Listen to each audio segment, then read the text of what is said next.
Hey everyone, welcome to my foundation classes, your end time classes. तो वैसे अभी चल रहा है हमारा वन लाइनर टेस्ट भी। चलिए अभी स्टार्ट करते हैं आज का टेस्ट। तो आज का हमारा पहला क्वेश्चन है, रानी लक्ष्मीबाई ने अपना अंतिम युद्ध किसके साथ लड़ा? रानी लक्ष्मीबाई ने अपना अंतिम युद्ध किसके साथ लड़ा? जल्दी बताओ किसके साथ लड़ा था? तो देखो मैंने याद रखने का ट्रिक बताया था, आपका टाइम ओवर हो चुका है। तो रानी लक्ष्मीबाई हमारी तरफ से ये हीरोइन थी और ब्रिटिश की तरफ से कौन था? हीरो था। ठीक है, आपको याद रखना है यूरोज। यूरोज जो था ये था ब्रिटिश सेनापति जिसने रानी लक्ष्मीबाई से लड़ाई किया था। अगला क्वेश्चन है, वासुदत्ता किसकी कृति है? वासुदत्ता किसकी कृति है? चलिए बताओ वासुदत्ता किसकी कृति है? यह है सुबंधु का। किसका है? सुबंधु का ये कृति है वासुदत्ता। ठीक है, इंपॉर्टेंट बुक है, याद रखना। अगला क्वेश्चन है, भारत के चौथे राष्ट्रपति कौन थे? पहले, दूसरे, तीसरे अब हो चुके हैं, अब आपको बताना है चौथे राष्ट्रपति कौन है। आपको यकीन नहीं होगा, ये बहुत पहले, ये 2000 सब के आसपास में रेलवे ने पूछा था। तो आप सोचो, अभी आप सोच रहे हो इतना डीप पूछा जाता है, पहले भी पूछा जाता था। जल्दी बताओ भारत के चौथे राष्ट्रपति कौन हुए? कौन हुए? ये हुए वीवी गिरी। कौन हुए? वीवी गिरी हुए चौथे राष्ट्रपति। अगला क्वेश्चन है, संविधान में पहली बार संशोधन कब हुआ था? संविधान में पहली बार संशोधन कब हुआ था? कब हुआ था? 1951 में हुआ था। अगला क्वेश्चन है, अंग्रेजों ने भारत में पहली फैक्ट्री कब लगाई थी? अंग्रेजों ने भारत में पहली फैक्ट्री कब लगाई थी? चलिए बताओ कब लगाई गई थी अंग्रेजों के द्वारा पहली फैक्ट्री? तो 1608 ईस्वी में अंग्रेजों के द्वारा पहली फैक्ट्री लगाई गई थी। अगला क्वेश्चन है, अंग्रेजों ने भारत में पहला फैक्ट्री कहाँ स्थापित किया था? आपने अभी देखा 1608 में अंग्रेजों के द्वारा पहला फैक्ट्री स्थापित किया गया था। कहाँ किया गया था? कहाँ किया गया था? ये किया गया था सूरत में। ठीक है। अगला क्वेश्चन है, सर्वप्रथम पृथ्वी की त्रिज्या को किसने मापा था? बेहद आसान क्वेश्चन। सर्वप्रथम पृथ्वी की त्रिज्या को किसके द्वारा मापा गया था? ये मापा गया था इरेटोस्थनीज के द्वारा। किसके द्वारा? इरेटोस्थनीज के द्वारा मापा गया था पृथ्वी का त्रिज्या। ठीक है। अगला क्वेश्चन है, सवाना घास का मैदान कहाँ स्थित है? ये भी आसान सा क्वेश्चन है। सवाना घास का मैदान कहाँ स्थित है? ये स्थित है अफ्रीका में। अगला क्वेश्चन है, संतोष ट्रॉफी किस खेल से संबंधित है? संतोष ट्रॉफी किस खेल से संबंधित है? तो यह संबंधित है फुटबॉल से। ठीक है, फुटबॉल से संबंधित है संतोष ट्रॉफी। अगला क्वेश्चन है, दक्षिण भारत के किस शासक ने हर्षवर्धन युद्ध में पराजित हुआ? अच्छा, किस शासक से हर्षवर्धन युद्ध में पराजित हुआ था? दक्षिण भारत के एक शासक का नाम बताना है जिससे हर्षवर्धन पराजित हुआ था। कौन सा शासन है वो? वह है पुलकेशिन। पुलकेशिन द्वितीय। ठीक है। अगला क्वेश्चन है, तेल का सबसे बड़ा निर्यातक देश कौन सा है? तेल का सबसे बड़ा निर्यातक देश कौन सा है? यह है सऊदी अरब। कौन सा है? सऊदी अरब। अच्छा देखो, ये सबसे बड़ा निर्यातक देश से याद आया, कल आपका एक क्वेश्चन आया हुआ था, शायद मेज का सबसे बड़ा प्रोड्यूसर कौन है? यानी मेज का क्या होता है, क्या बोलते हैं इसको? कॉर्न जो होता है। ठीक है, कॉर्न का यानी मक्का का सबसे बड़ा जो प्रोड्यूसर है वह राज्य कौन सा है भारत में? तो मैंने वहाँ पे आंसर बताया था आपको, कर्नाटक। ठीक है। अब बहुत सारे बच्चे ने कमेंट किया है कि किसी ने बोला है सर आंध्र प्रदेश होगा, किसी ने बोला है महाराष्ट्र होगा। तो देखो, अगर मैं ये नहीं बोलता हूँ मैंने जो पढ़ाया वो डाटा सही हो, मैं एक्चुअली में कोशिश करता हूँ जो करंट डाटा हो मैं वो डालने का। लेकिन अगर आपके पास ऑफिशियल कोई डाटा है, कोई अपडेट है, तो आप मुझे बताना। ठीक है, तो मैं उसको इंक्लूड करवा दूंगा। जहाँ तक अभी मुझे पता है कि कर्नाटक ही सबसे बड़ा प्रोड्यूसर है। ठीक है, अनऑफिशियल डाटा से हम लोग उसको इंक्लूड नहीं कर सकते क्योंकि एग्जाम में आपका वो गलत हो जाएगा। ठीक है, ये 2017 का जो मैं अभी डाटा आपको दे रहा हूँ ये 2017 का ही डाटा है। उसके बाद से मुझे कोई ऑफिशियल डाटा इसका नहीं मिला है जो मैं आपको बता पाऊँ कि अभी लार्जेस्ट प्रोड्यूसर कौन है मेज का। ठीक है, अगर ऑफिशियली आपको कहीं मिला हुआ है, मैं फिर से बोल रहा हूँ, आप मुझे जरूर मैसेज में बताना, मैं उसको अपडेट कर दूंगा दूसरे सेशन में। फिलहाल कर्नाटक ही आपको मानना है। ठीक है। अगला क्वेश्चन है, शिक्षा एवं संस्कृति के लिए कार्य करने वाली अंतर्राष्ट्रीय संस्था कौन सी है? शिक्षा एवं संस्कृति के लिए कार्य करने वाली अंतर्राष्ट्रीय संस्था, कंफ्यूज नहीं होना है, अंतर्राष्ट्रीय संस्था। जल्दी बताओ कौन सी है? ये है यूनेस्को। कौन सी है? यूनेस्को है जो शिक्षा और संस्कृति के लिए कार्य करती है। अगला क्वेश्चन है पंडित रविशंकर किस वाद्ययंत्र से संबंधित है? पंडित रविशंकर किस चीज से संबंधित है? ये सितार वादक है। किस चीज से संबंधित है? सितार वादक है। आज का देखो आपका जो स्कोर रहना चाहिए, देखो पर डे मैं पहले देता था आपको, एक टारगेट देता था आपका स्कोर कितना रहना चाहिए। आज भी क्वेश्चन बहुत इजी है, आपका स्कोर 40 प्लस रहना चाहिए। कितना रहना चाहिए? 40 प्लस। ठीक है, तो 40 प्लस अगर स्कोर आ रहे हैं आपके तो अच्छी स्कोर है, कोई दिक्कत नहीं है। एक दो क्वेश्चन अगर भूल जाते हो तो टेंशन नहीं लेना है। ठीक है, चलो बढ़ते हैं अगले क्वेश्चन की तरफ। अगला क्वेश्चन है ब्लड कैंसर को और किस नाम से जाना जाता है? ब्लड कैंसर को और किस नाम से जानते हैं? तो ब्लड कैंसर को और ल्यूकेमिया के नाम से जानते हैं। किस नाम से? ल्यूकेमिया के नाम से। ठीक है, ल्यूकेमिया के नाम से हम लोग जानते हैं ब्लड कैंसर को। अगला क्वेश्चन है अवंतिका मध्य प्रदेश के किस नगर का प्राचीन नाम है? अच्छा क्वेश्चन है, जल्दी बताओ। अवंतिका मध्य प्रदेश के किस नगर का प्राचीन नाम है? तो अवंतिका उज्जैन को बोला जाता था। किसको बोला जाता था? उज्जैन को। ठीक है, उज्जैन को पहले अवंतिका के नाम से जाना जाता था। अगला क्वेश्चन है रोमानिया की राजधानी कहाँ है? रोमानिया की राजधानी कहाँ है? जल्दी बताओ। रोमानिया की राजधानी, तो रोमानिया की राजधानी है बुखारेस्ट। कहाँ है? बुखारेस्ट। ठीक है, बुखारेस्ट है रोमानिया की राजधानी। अगला क्वेश्चन है स्टीपल शब्द किस खेल से संबंधित है? स्टीपल शब्द किस खेल से संबंधित है? स्टीपल शब्द तो किससे संबंधित है? ये हॉर्स रेसिंग से संबंधित है। ठीक है, हॉर्स रेसिंग से ये वर्ड संबंधित है स्टीपल। अगला क्वेश्चन है विश्व दूरसंचार दिवस किस तारीख को मनाया जाता है? विश्व दूरसंचार दिवस किस तारीख को मनाया जाता है? तो विश्व दूरसंचार दिवस प्रत्येक वर्ष 17 मई को मनाया जाता है। कब मनाया जाता है? 17 मई को। अगला क्वेश्चन है विश्व का प्रथम अंतरिक्ष पर्यटक कौन है? जल्दी बताओ, आसान सा क्वेश्चन है। विश्व का प्रथम अंतरिक्ष पर्यटक, विश्व का प्रथम अंतरिक्ष पर्यटक कौन है? यह है डेनिस टीटो। कौन है? Dennis Tito. ठीक है, आपको ध्यान देना है, यहाँ पे आपसे अंतरिक्ष यात्री नहीं पूछा जा रहा है, यहाँ पे अंतरिक्ष पर्यटक पूछा जा रहा है। ठीक है, इसलिए आप लोग यात्री से कंफ्यूज मत करना। बहुत सारे बच्चों को लगता है यूरी गागरिन होगा, वो पहले अंतरिक्ष यात्री थे, ये अंतरिक्ष पर्यटक है, इसलिए दोनों में आपको डिफरेंस समझना है। अगला क्वेश्चन है संसार की सबसे ऊंची झील कौन सी है? संसार की सबसे ऊंची झील कौन सी है? अब देखो यहाँ पे आपको कंफ्यूजन हो सकता है, आप गलत आंसर कर सकते हो। तो जिस किसी ने भी आंसर किया टीटी काका, उनको मैं अभी मार्क्स नहीं दे रहा हूँ, लेकिन उनका नॉलेज पूरा है। ठीक है, टीटी काका पहले हुआ करता था संसार की सबसे ऊंची झील, लेकिन अब कौन सी है? अब है तिलिचो। कौन सी है? तिलिचो। ठीक है, तिलिचो झील जो है यह नेपाल का एक झील है। ठीक है, और यह है सबसे ऊंचा झील। इसका जो एलिवेशन है वह आपको मिलेगा लगभग 4949 मीटर। ठीक है, लेकिन अभी मैंने ये इसलिए बताया ताकि आपका ये क्लियर हो जाए।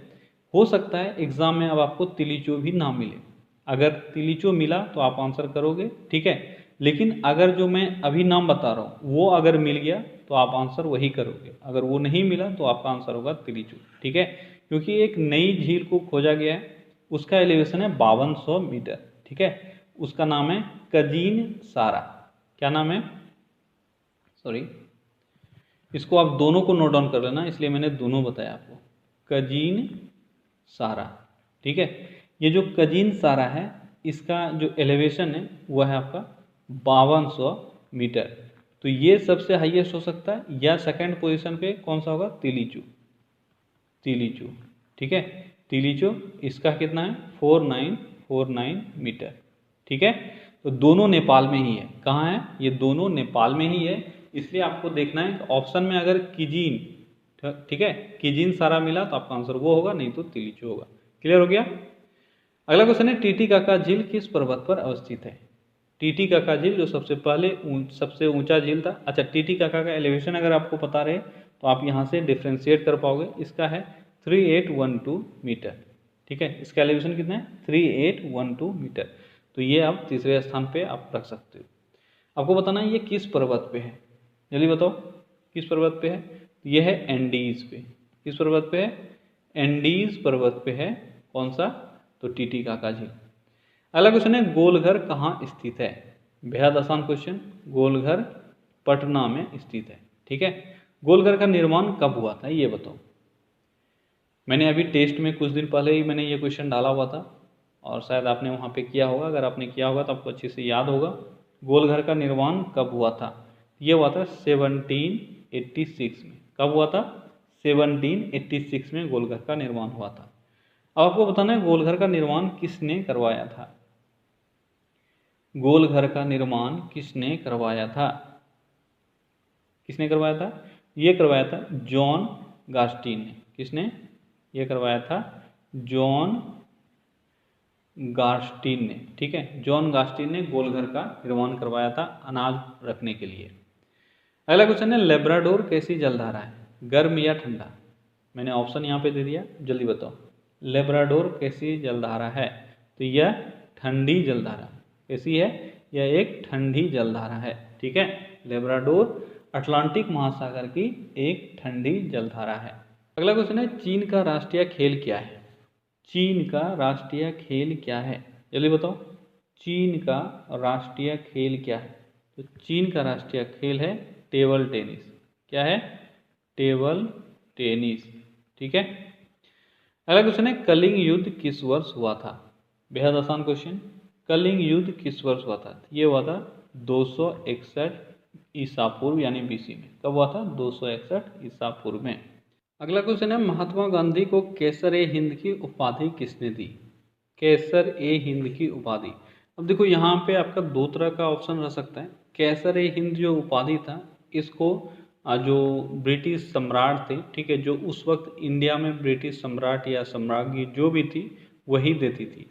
यहाँ पे या तो आपका ऑप्शन वो ब्रिटिश सम्राट रहेंगे जो थे जॉर्ज पंचम। ठीक है, यहाँ आपके ऑप्शन में रह सकता है यहाँ का जो गवर्नर जनरल था उस वक्त वो थे लॉर्ड हार्डिंग। ठीक है, कौन थे? हार्डिंग। या तो लॉर्ड हार्डिंग आंसर होगा या होगा जॉर्ज 5।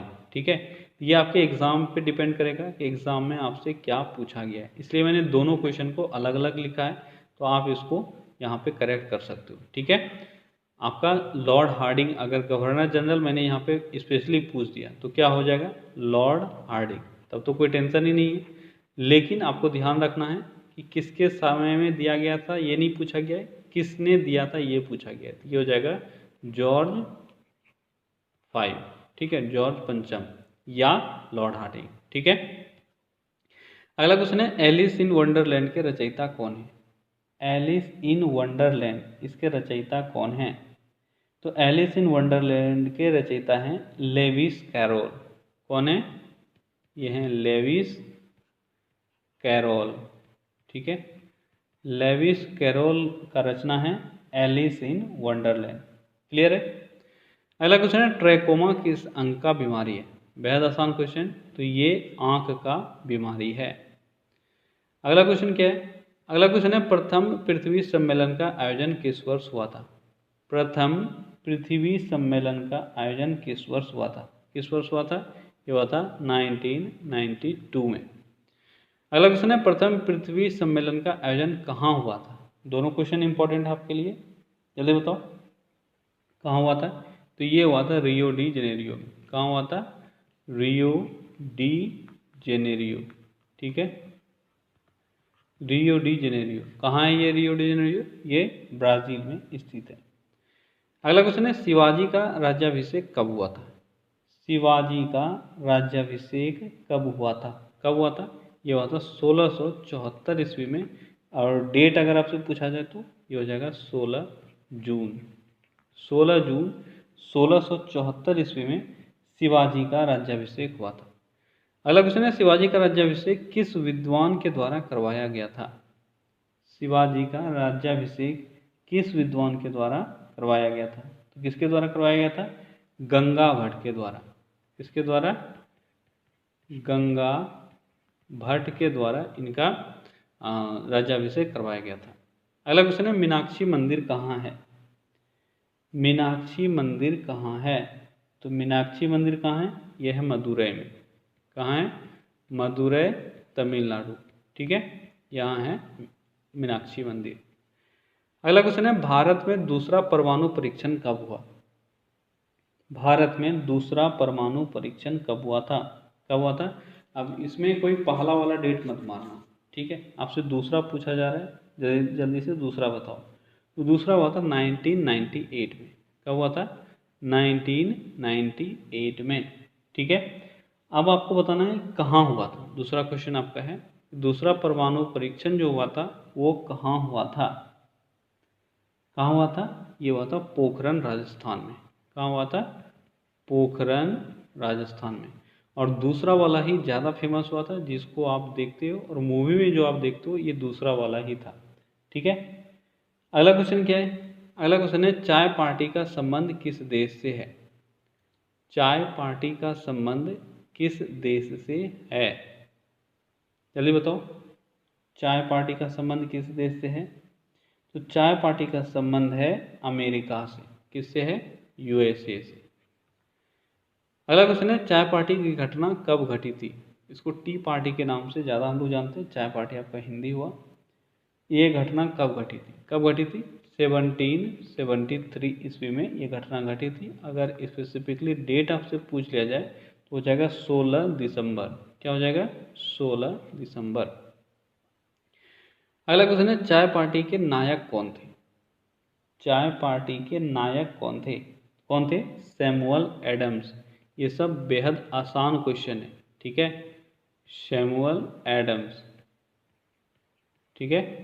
सैमुअल एडम्स ये थे चाय पार्टी के नायक, ठीक है। ये सैमुअल हो गया आपका, सैमुअल था ना, सैमुअल, ठीक है, सैमुअल एडम्स। अगला क्वेश्चन है राजा अशोक का उत्तराधिकारी कौन हुआ?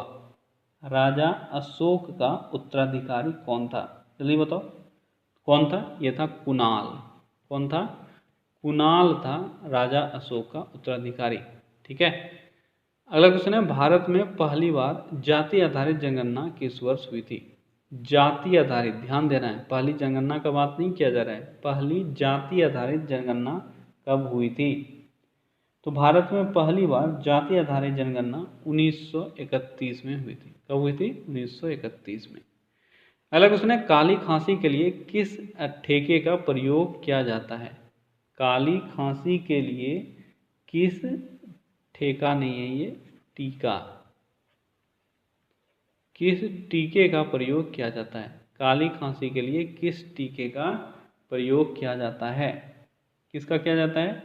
तो काली खांसी के लिए डीपीटी का यूज़ किया जाता है। डीपीटी, डीपीटी का फुल फॉर्म कोई मुझे जल्दी से बताओ। इसमें 3 बीमारियां हैं, कौन कौन सा? डिप्थेरिया, और पी से क्या है? पर्ट्यूसिस, और टी से टिटनेस, ठीक है। डिप्थेरिया, टिटनेस और पर्ट्यूसिस, ये पर्ट्यूसिस ही आपका है काली खांसी। अगला क्वेश्चन है मम्स और खसरा के लिए किस वैक्सीन का प्रयोग किया जाता है? मम्स और खसरा के लिए तो किस वैक्सीन का? MMR। किसके, कौन सा वैक्सीन? MMR वैक्सीन यूज़ किया जाता है मम्स और खसरा के लिए। इसको जनरली हम लोग मम्स वैक्सीन के नाम से भी जानते हैं। अगला क्वेश्चन है टाइफाइड के लिए किस वैक्सीन का प्रयोग किया जाता है? टाइफाइड के लिए कौन सा वैक्सीन दिया जाता है? कौन सा वैक्सीन?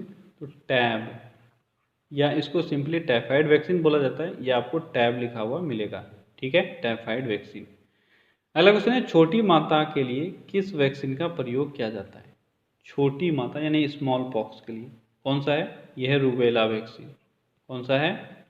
रूबेला वैक्सीन का इस्तेमाल किया जाता है छोटी माता के लिए। अगला क्वेश्चन है जर्मन खसरा के लिए किस वैक्सीन का प्रयोग किया जाता है? जर्मन खसरा के लिए किस वैक्सीन का प्रयोग किया जाता है? तो जर्मन खसरा के लिए भी रूबेला वैक्सीन का प्रयोग किया जाता है। किसका? रूबेला, ठीक है। तो ओके गाइस, तो यहाँ आपका 50 क्वेश्चन पूरा होता है। आई होप कि आज आप सभी को 40 प्लस स्कोर आएगा ही आएगा, ठीक है, आना चाहिए, ठीक है। अगर नहीं आ रहा है 40 प्लस तो आपको थोड़ी और मेहनत की जरूरत है, क्योंकि यहाँ पे सारे क्वेश्चन आसान हैं, इसमें बिल्कुल डिफिकल्ट क्वेश्चन आपका नहीं आता है, ठीक है। 1-2 को अगर आप निकाल दो तो, इसलिए 40 प्लस स्कोर आपका बनना चाहिए। क्लियर है? चलिए कल फिर से मिलते हैं अगले सेशन में। Till then take care, bye bye.